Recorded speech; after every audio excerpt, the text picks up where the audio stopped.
Jemaat, mari kita berdoa. Tuhan, Engkau adalah harapan kami. Kami percaya kepada firman-Mu dan janji-janji-Mu. Dan biarlah kami boleh bertekun di dalamnya. Saat ini kami mau sedikit membahas firman-Mu.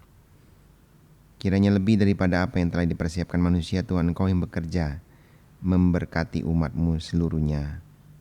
Baik yang berkata-kata maupun yang mendengarkan, Tuhan yang memberkati semuanya. Terpujilah nama Tuhan, dalam nama Tuhan Yesus kami berdoa. Amin. Jemaat yang dikasihi Tuhan, hari ini saya ingin membahas kembali 3 kebajikan teologis, yaitu iman, kasih, dan pengharapan. Selain 1 Tesalonika, kita dapat menemukan ketiga kebajikan itu dalam surat 1 Korintus dan Kolose. 1 Korintus 13 ayat 13 berbunyi demikian, saudara-saudara. Demikianlah tinggal ketiga hal ini, yaitu iman, pengharapan, dan kasih. Dan yang paling besar di antaranya ialah kasih. Kolose 1 ayat 3-5a berbunyi demikian. Kami selalu mengucap syukur kepada Allah Bapa Tuhan kita Yesus Kristus setiap kali kami berdoa untuk kamu, karena kami telah mendengar tentang iman-Mu dalam Kristus Yesus dan tentang kasih-Mu terhadap semua orang kudus, oleh karena pengharapan yang disediakan bagi kamu di sorga. Saudara-saudara, Rasul Paulus adalah salah satu rasul yang paling sering menyebutkan 3 kebajikan ini sekaligus. Apa yang menarik dalam 1 Tesalonika 1 ayat 3 adalah adanya kata benda yang dipasangkan dengan tiap-tiap kebajikan teologis itu. Jika saudara perhatikan 1 Tesalonika 1 ayat 3, saya bacakan ulang. Sebab kami selalu mengingat pekerjaan iman-Mu, usaha kasih-Mu, dan ketekunan pengharapan-Mu. Perhatikanlah bahwa pasangan bagi iman itu adalah pekerjaan atau perbuatan. Pasangan bagi kasih adalah usaha, satu kerja keras. Pasangan bagi pengharapan adalah ketekunan. Ketiga kata benda yang dipasangkan pada tiap-tiap kebajikan teologis itu bersifat menerangkan tindakan apa yang dilakukan oleh kebajikan itu. Iman ada pekerjaannya, ada perbuatan. Kasih ada usahanya. Pengharapan ada ketekunannya. Pada tanggal 3 Mei yang lalu saya sudah membahas tentang pekerjaan iman atau perbuatan iman. Hari ini saya ingin membahas tentang ketekunan pengharapan. Jemaat yang dikasihi Tuhan Yesus, apabila kita mengatakan ada pengharapan, maka harus ada bentuk tindakan yang menunjukkan adanya pengharapan itu. Dan menurut Rasul Paulus dan menurut Rasul yang lain juga sebenarnya, saudara-saudara, yaitu ketekunan. Mari kita sedikit meneliti soal ketekunan. Apabila kita katakan seseorang itu tekun, apa tandanya? Apakah jika ia melakukan sesuatu secara terus-menerus itu berarti dia adalah seorang yang tekun? Bisa ya, bisa tidak. Ya. Seorang yang melakukan sesuatu yang terus-menerus itu berarti tekun, bisa ya, bisa tidak. Seorang olahragawan tentunya akan berlatih terus-menerus sebelum dia masuk ke dalam satu pertandingan. Tapi perhatikanlah ini. Meskipun dia berlatih setiap hari secara terus-menerus, dan memang berlatih setiap hari secara terus-menerus kita bisa sebut sebagai ketekunan, Tetapi jika sang olahragawan tidak belajar sesuatu dari latihannya setiap hari itu, tidak memperbaiki skillnya, latihan itu tidak berguna sama sekali.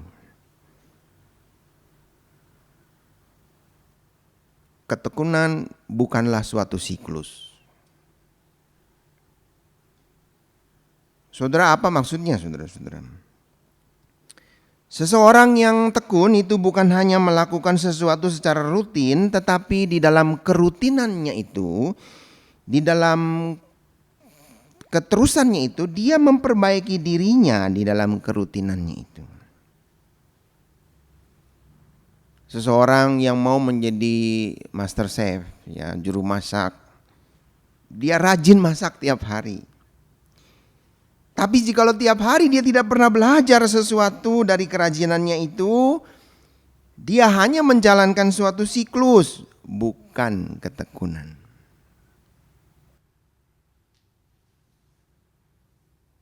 Injil Lukas mencatat tentang benih yang jatuh di tanah yang subur demikian. Lukas 8 ayat 15. Yang jatuh di tanah yang baik, itu ialah orang yang setelah mendengar firman itu menyimpannya dalam hati yang baik dan jujur, ditambahkan begitu ya, oleh bahasa Indonesia sehari-hari. Jadi yang jatuh di tanah yang baik ialah orang yang setelah mendengar firman itu menyimpannya dalam hati yang baik dan mengeluarkan buah dalam ketekunan. Artinya mereka bertahan sampai menghasilkan buah. Itulah tanda pertama dari ketekunan. Ketekunan sekali lagi bukan siklus. Tanda kedua dari ketekunan adalah kesungguhan untuk ada tetap di dalam jalannya. Saudara-saudara, kesungguhan dari ketekunan itu akan terbukti bila ada gangguan. Jadi orang yang tekun itu akan terus pada jalannya meskipun ada gangguan. Itu tanda kedua.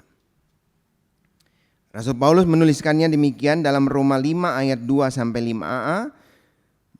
Oleh Yesus Kristus kita juga beroleh jalan masuk melalui iman kepada kasih karunia ini.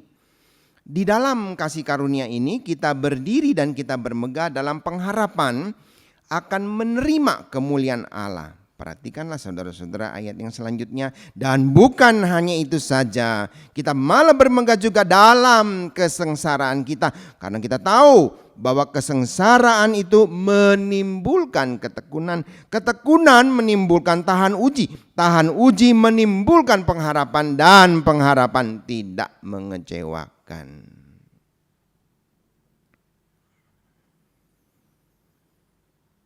Rasul Yakobus menuliskan demikian, saudara-saudaraku, anggaplah sebagai suatu kebahagiaan apabila kamu jatuh ke dalam berbagai-bagai pencobaan. Sebab kamu tahu bahwa ujian terhadap imanmu itu menghasilkan ketekunan. Dan biarlah ketekunan itu memperoleh buah yang matang supaya kamu menjadi sempurna dan utuh dan tak kekurangan suatu apapun. Yakobus 1 ayat 2 sampai 4. Penulis Ibrani juga berkata demikian. Sebab itu janganlah kamu melepaskan kepercayaanmu, sebab besar upah yang menantinya. Sebab kamu memerlukan ketekunan, supaya sesudah kamu melakukan kehendak Allah, kamu memperoleh apa yang dijanjikan itu. Itulah tanda kedua dari ketekunan, yaitu dia akan ada kesungguhan untuk ada tetap di jalannya meskipun ada gangguan yang disebut sebagai pencobaan, ujian, saudara-saudara. Saudara, iman dan pengharapan dalam beberapa ayat yang saya bacakan, Yakobus dan Ibrani, itu dekat sekali. Ya. Iman dan pengharapan itu hubungannya dekat. Iman adalah pijakan kita. Kita percaya pada janji-janji Allah dan firman-Nya. Iman berfokus pada masa lampau. Sebagaimana kita percaya dan beriman pada salib Yesus Kristus, pada karya Yesus Kristus, pada kematiannya yang menebus kita, pada kebangkitannya yang memberi hidup bagi kita, pada kenaikannya ke surga. Kita beriman pada Yesus Kristus berfokus kepada masa yang lampau. Saudara-saudara, pengharapan berfokus pada masa depan. Sebab kita menantikan kedatangan Tuhan Yesus yang kedua kali, dan surat Tesalonika baik 1 maupun 2 banyak sekali menuliskan tentang Yesus Kristus yang akan datang. Setiap pasal dari 1 Tesalonika selalu diakhiri dengan kalimat-kalimat kedatangan Tuhan Yesus yang kedua. Ya, Ibu Bapak di jemaat yang dikasihi bisa memeriksa sendiri di dalam Alkitabnya nanti. Ya. Di antara iman yang berfokus pada masa lampau dan pengharapan yang berfokus pada masa yang akan datang, saudara-saudara, ada ketekunan. Sebuah ketekunan yang benar akan memperoleh buah yang matang meskipun ia digoda oleh berbagai pencobaan. Sebab ketekunan adalah kesungguhan untuk tetap ada di jalannya, dan itulah ketekunan sebuah pengharapan. Jangan kamu melepaskan kepercayaanmu. Besar upah yang menantinya. Sebab kamu memerlukan ketekunan. Supaya kamu sesudah kamu melakukan kehendak Allah, kamu memperoleh apa yang dijanjikan itu. Kamu tahu bahwa ujian terhadap imanmu itu menghasilkan ketekunan. Dan biarlah ketekunan itu memperoleh buah yang matang.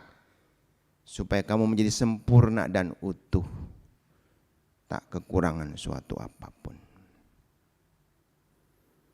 Akhir kata jemaat yang dikasihi Tuhan Yesus, tetaplah bertekun dalam pengharapan.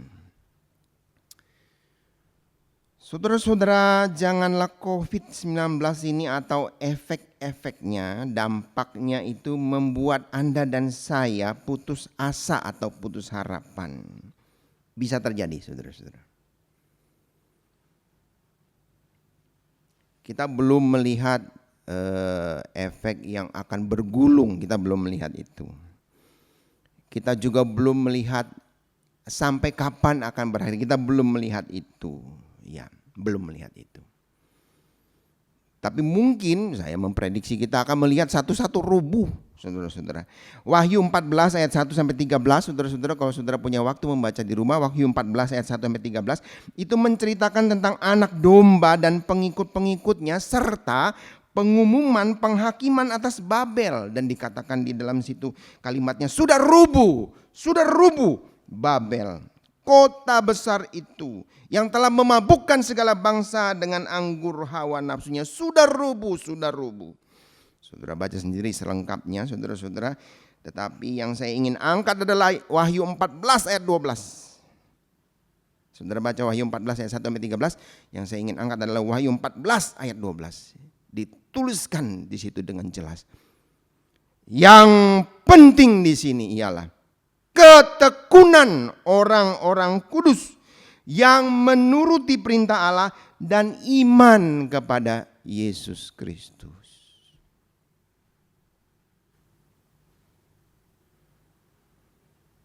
Mungkin kita tidak mengerti masalah nubuatnya apa. Tetapi pesannya jelas. Wahyu 14 ayat 12 pesan yang jelas. Yang penting di sini adalah ketekunan orang-orang kudus yang menuruti perintah Allah dan iman kepada Yesus Kristus.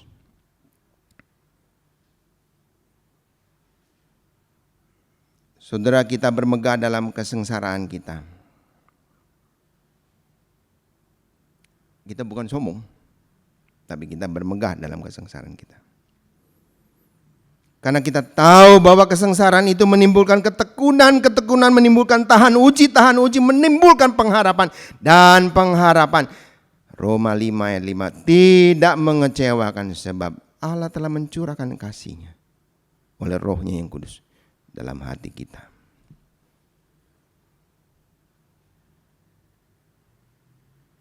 Kiranya kita semua teguh berpegang pada pengharapan oleh ketekunan dan penghiburan dari kitab suci.